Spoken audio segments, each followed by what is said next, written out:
অবশেষে জানা গেল পরীমনির প্রাক্তন স্বামীর সঙ্গেই নাকি প্রেমের গুঞ্জন। সিনেমা প্রচারে বেশ কাছাকাছি এবং ঘনিষ্ঠভাবে ক্যামেরায় ধরা দেন চিত্রনায়িকা পরীমনির প্রাক্তন স্বামী রাজ ও তার নায়িকা মন্দিরা। তাতেই শোবিজ অঙ্গনের রীতি অনুযায়ী নেট দুনিয়ায় ব্যাপক চর্চা চলছে তাদের প্রেমের গুঞ্জন নিয়ে। যদিও বিষয়টি অস্বীকার করেছেন নবাগত নায়িকা মন্দিরা, জানিয়েছেন রাজের সঙ্গে প্রেম হওয়ার সুযোগ নেই তার। সম্প্রতি গণমাধ্যমের সঙ্গে আলাপকালে তিনি এটিই দাবি করেছেন। মন্দিরা বলেন, আমরা খুবই ভালো বন্ধু, প্রেমটা হওয়ার সুযোগ নেই। আসলে বলতে পারি সে আমার খুবই কাছের একজন বন্ধু হয়ে উঠেছে। অভিনেত্রী আরও বলেন, শুটিংয়ের সময় রাজ আমার বন্ধু ছিল না, তখন আমার সঙ্গে তার বেশি কথা হতো না, খুবই কম। আমাদের শুটিং হচ্ছিল 2022 সালে।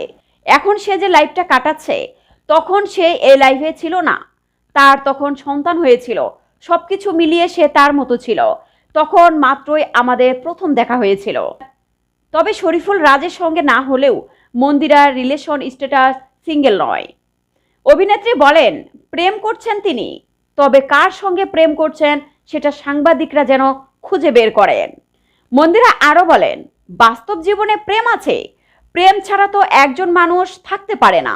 আমি মনে করি প্রত্যেকটা মানুষের জীবনে প্রেম থাকা জরুরি, প্রেম করা উচিত, এবং কি প্রেম করলে মন ভালো থাকে, শরীরও নাকি ভালো থাকে।